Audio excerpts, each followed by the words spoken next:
जिनेन्द्र। मंगलम भगवान वीरो मंगलम गौतमो गणी मंगलम कुंद कुंदार्यो जैन धर्मोस्तु मंगलम। पंच परमेष्टि भगवान की जय। आज हम कौन सा ग्रंथ शुरू करने जा रहे हैं?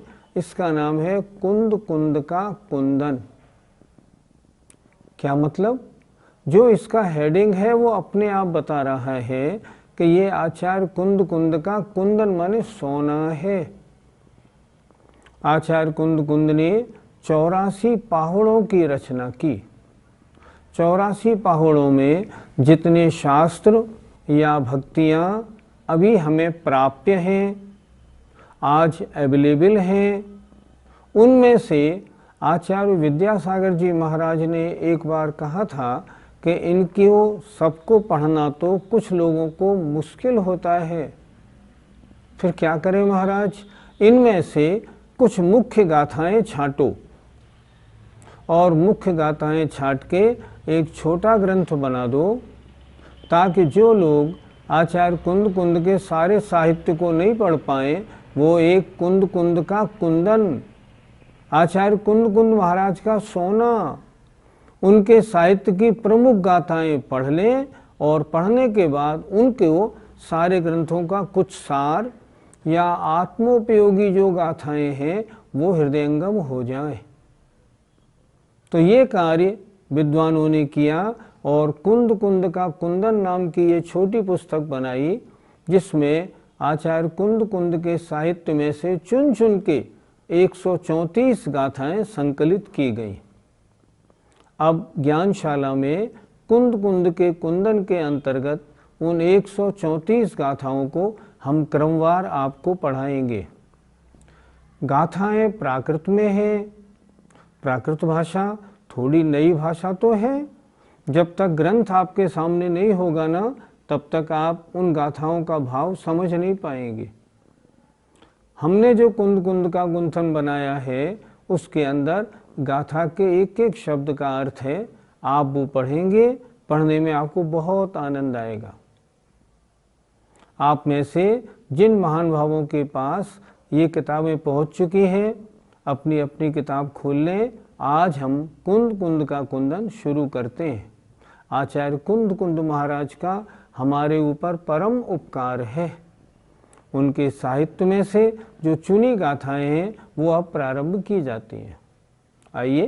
अठवीह कम्म मुके अठ गुण ढे अणोव में सिद्धे अठम पुण विनिविठे लिठिय कजेय वंदि मोणिचम। आइए एक एक शब्द का अर्थ अच्छी तरह समझते हैं। देखिए आचार्य कुंद कुंद महाराज ने मंगलाचरण में क्या लिखा है। अठ माने 8, विह माने विध, विध माने प्रकार के, कम माने कर्मों से, मुक्के जो मुक्त हो गए हैं, छूट गए हैं। फिर देखें अठ विह 8 प्रकार के कर्मों से जो मुक्त हो गए हैं, कर्म रहित हो गए हैं। अठ गुणढ्ये 8 कर्मों से छूटने से आत्मा के जो 8 गुण हैं वो प्रकट हो गए हैं, तो अष्ट गुणों से सहित हो गए हैं। और अणुबमे अनुपम है, कोई उपमा उनके लिए नहीं दी जा सकती। सिद्धे ऐसे सिद्ध भगवान कैसे हैं? और अठम माने अष्टम माने 8वीं, पुढ़वी माने पृथ्वी पर, जो निविठे माने स्थित हैं। वर्तमान में कहाँ हैं? 8वीं पृथ्वी पर स्थित हैं ऊपर। और निठ्ठे कज्जे, निठ्ठी माने निवृत्त हो गए हैं सभी कार्यों से। निठ्ठीय निवृत्ति, कज्जे माने कार्यों से, अर्थात कृतकृत्य। ऐसे सिद्ध भगवान को मैं नित्य ही प्रणाम करता हूँ। फिर एक बार देखें, जो कैसे हैं सिद्ध भगवान, जो 8 प्रकार के कर्मों से रहित हो गए हैं, मुक्के, और 8 गुणढ़े 8 गुणों से संपन्न हैं। अणुबमे, जो अनुपम हैं, अनोखे हैं, कोई उदाहरण नहीं, एग्जाम्पल जिनकी नहीं है। और 8 पुड़वी निबिट्ठे, 8वीं पुड़वी माने पृथ्वी पर जो स्थित है। और निठ्ठे कज्जे, जो समस्त जिनके कार्य, निठ्ठे माने निवृत्ति, समस्त कार्यों से जिन्होंने निवृत्ति पा ली है, कृतकृत्य हैं, ऐसे सिद्ध भगवान को नित्यम माने मैं हमेशा वंदना करता हूँ। किसी भी कार्य के प्रारंभ करने से पहले परमात्मा का स्मरण करना पुराना शिष्टाचार है, और ये होना ही चाहिए ताकि कार्य हमारा निर्विघ्न समाप्त हो जाए। इसलिए आचार्य कुंद कुंद महाराज ने बहुत सुंदर इस तरह ये मंगलाचरण रखा है। पंडित जी, आचार्य भगवत कुंद कुंद स्वामी किस समय हुए एवं हमारे लिए उनके बारे में थोड़ी बहुत जानकारी दे दीजिए। आचार्य कुंद कुंद महाराज ईस्वी पहली दूसरी शताब्दी के महान मुनिराज, महान आचार्य थे। उनका जन्म कुंडपुर में हुआ। उनका नाम पद्मनंदी था। बचपन से ही विलक्षण बुद्धि वाले थे। उनके गुरुजी का नाम आचार्य जिनचंद्र था और उनके दादा गुरु माघनंदी महाराज थे। जो नंदी संघ की पट्टावली है उसके अनुसार माघनंदी महाराज, उनके आचार्य जिनचंद्र और उनके आचार्य कुंद कुंद, और इनके पट्ट शिष्य रहे आचार्य उमा स्वामी महाराज। महान विद्वान, इतने विद्वान कि हमने मंगलाचरण में उनका नाम रखा हुआ है। मंगलम भगवान वीरो, मंगलम गौतमो गणी, मंगलम कुंद कुंदारियो। आचार्य कुंद कुंद का नाम मंगलाचरण में पूरा सारा जैन समाज उनको नित्य स्मरण करता है। ऐसे महान आचार्य हुए। पंडित जी, क्या आचार्य कुंद कुंद भगवान ने सबसे पहले शास्त्र रचना इन्होंने शुरू की, जो इनका मंगलाचरण में इन्हीं को स्मरण किया जाता है? दिगंबर परंपरा में जितने शास्त्र लिपिबद्ध हुए उनमें सर्वप्रथम शास्त्र लिपिबद्ध हुआ श्री कषाय पाहुड़। उसके रचयिता रहे आचार्य गुणधर महाराज। ये ईसा से लगभग 200 वर्ष पहले लिखा गया। दिगंबर परंपरा में ग्रंथों का लेखन तो कषाय पाहुड़ से प्रारंभ हुआ और उसके बाद दूसरे शास्त्र लिखे गए श्री षटखंडागम। रचयिता आचार्य पुष्पदंत भूतबली महाराज। ये भी ईसा की पहली दूसरी शताब्दी में लिखा गया। उसके बाद में आचार्य कुंद कुंद का साहित्य प्रारंभ होता है। लेकिन फिर आचार्य कुंद कुंद का हमने क्यों स्मरण किया, आचार्य गुणधर का स्मरण क्यों नहीं किया?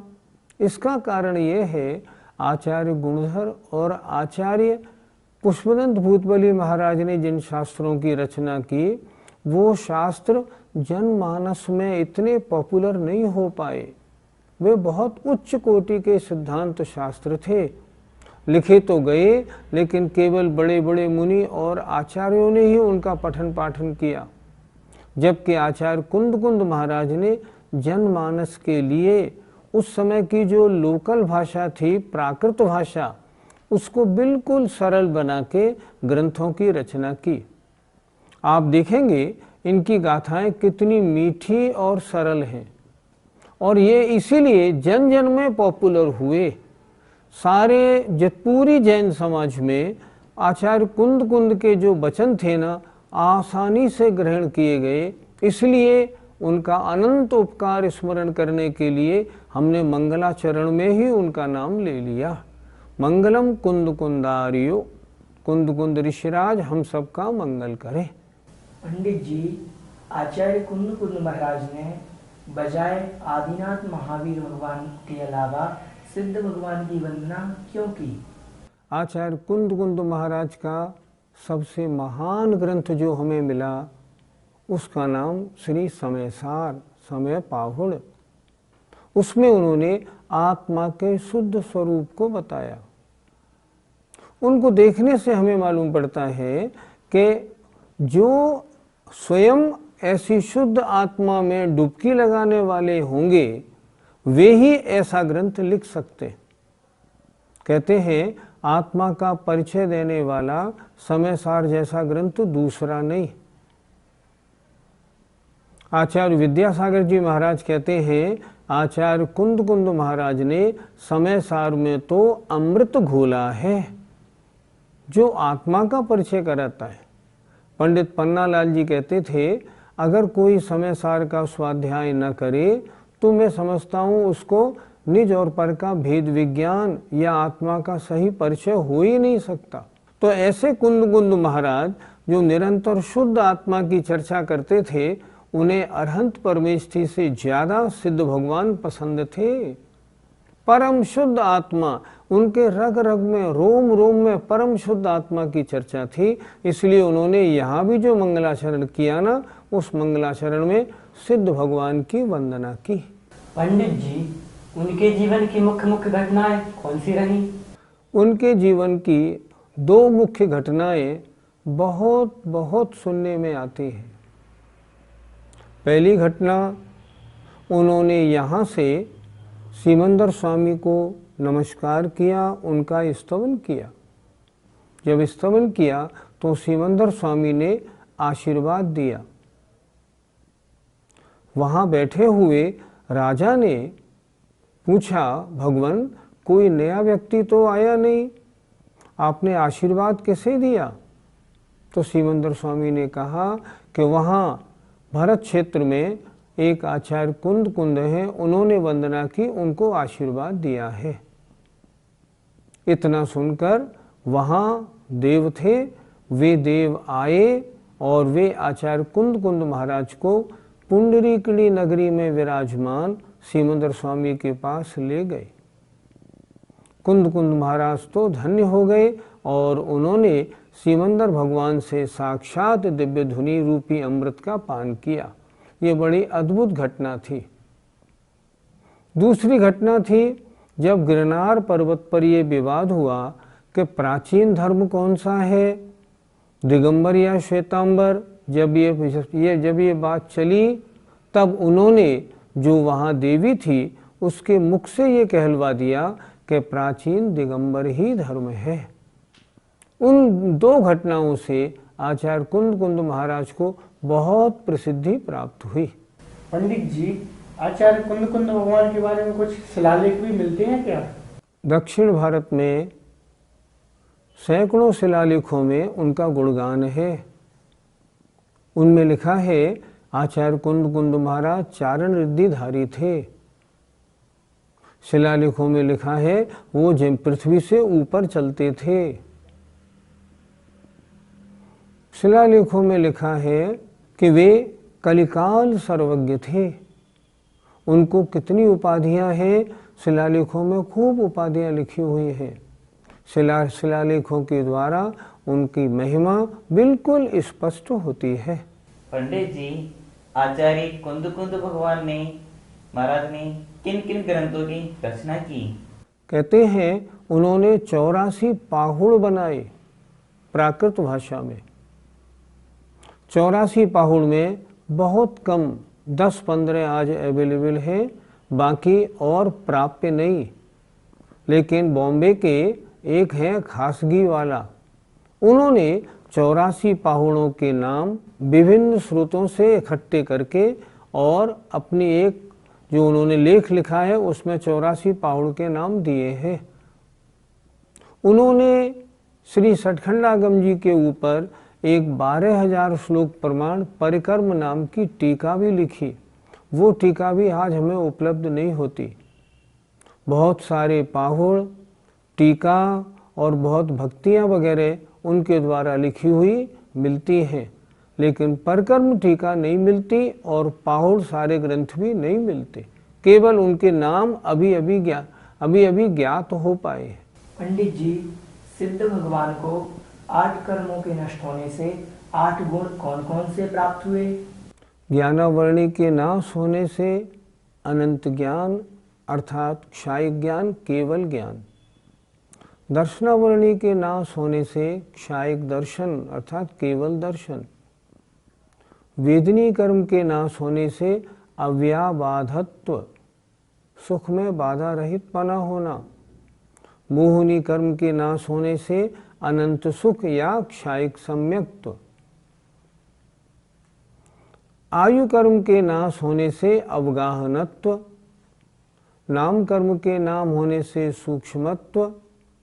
गोत्र कर्म के नाश होने से अगुरुलघुत्व और अंतराय कर्म के नाश होने से अनंत वीर्य उनको प्राप्त हुआ। ये सर्वश्रेष्ठ गुण हैं, इनसे और बड़े गुण होते ही नहीं। पंडित जी, सिद्ध भगवान वर्तमान में कहाँ विराजमान है? इस लोक के 3 भाग हैं। अधोलोक में नरक है, मध्यलोक में त्रिंच और मनुष्यों का निवास है, ऊर्ध्वलोक में देवों का निवास है। उन स्वर्गों से ऊपर एक अष्टम पृथ्वी है, उसका नाम है ईशत प्रागभार। सर्वार सिद्धि के ध्वजदंड से ऊपर 12 योजन खाली स्थान है, उसके ऊपर 8 योजन मोटी ईशत प्रागभार है। उसके ऊपर घनोदधि नाम का वलय है, पानी की लेयर। उसके ऊपर घनवात वलय है और पूरे लोक में सबसे अंत में तनुवात वलय है। उस तनुवात वलय के अंत में जितने आज तक सिद्ध भगवान हुए हैं वे सारी आत्माएं वहां स्थित हैं। इस तरह कहाँ रहे सिद्ध भगवान? लोक के अग्रभाग में सबसे अंत में सबसे ऊपर तनुवात वलय के अंत में अनंत सिद्ध आत्माएं विराजमान हैं। उनको हम बारंबार प्रणाम नमोस्तु करते हैं। पंडित जी, सिद्ध भगवान उससे ऊपर क्यों नहीं जाते, उससे आगे क्यों नहीं जाते? तत्वाद सूत्र के 10वें अध्याय में एक सूत्र है धर्मास्ति काया भावात। उस सूत्र का अर्थ होता है कि धर्मास्ति काय का अभाव होने से वे सिद्ध आत्माएं लोक के अंत से आगे नहीं जाती हैं। कुछ लोग इसका अर्थ ठीक नहीं करते। वो कहते हैं सिद्ध भगवान में इतनी ही शक्ति है, उनकी उपादान शक्ति ही इतनी है कि वो लोकांत तक जा सके। वे लोग निमित्त का विरोध करते हैं, निमित्त को नहीं मानते। लेकिन नहीं, ये धारणा आगम की धारणा बिल्कुल नहीं है। आगम तो स्पष्ट कहता है उनमें ऊपर जाने की शक्ति है, लेकिन ऊपर जाने के लिए धर्म द्रव्य तो चाहिए। इसलिए सारे सिद्ध भगवानों के ऊपर जो सिर हैं वे लोक के अंत को स्पर्श करते हुए हैं, क्योंकि उससे आगे धर्म द्रव्य का अभाव है। सूत्र भी है धर्मास्तिकाया भावात। धर्मास्तिकाय का अभाव होने से सिद्ध आत्माओं का गमन लोकांत से ऊपर नहीं होता। पंडित जी, निट्टी कज्जे शब्द से हमें क्या समझना चाहिए? जिन्होंने समस्त कार्यों से निवृत्ति पा ली है। निट्ठी माने निवृत्ति, अर्थात जिन्हें अब कुछ भी करना शेष नहीं है। हमें करना क्या है? अनादिकाल से हमारी आत्मा के साथ जो अष्ट कर्म रूपी मैल लगा हुआ है, उस अष्ट कर्मों को नष्ट करके अपनी आत्मा को परम शुद्ध बनाना है। अब जिन्होंने अपनी आत्मा को परम शुद्ध बना लिया, अब उनके लिए क्या करना शेष रह गया? अब उनके लिए कुछ भी करना शेष नहीं है। जिन्हें कुछ करना शेष नहीं होता उन्हें कहते हैं कृतकृत्य। वे कृतकृत्य हो गए, जो करना था कर चुके। सिद्ध भगवान ने अपनी आत्मा को परम शुद्ध बना लिया है, अब उन्हें कुछ भी करना शेष नहीं है। लोक के अग्रभाग में स्थित हैं, अनंत सुख में डूबे हुए हैं और ज्ञाता दृष्टा मात्र ही उनका कार्य है, जानना और देखना, बाकी कुछ नहीं। उनके लिए कोई कार्य करना शेष नहीं। इसलिए आचार्य ने शब्द दिया निठ्य कज्जे, समस्त कार्यों से जिनको निवृत्ति मिल चुकी है, ऐसे वे सिद्ध भगवान हैं। जय जिनेन्द्र।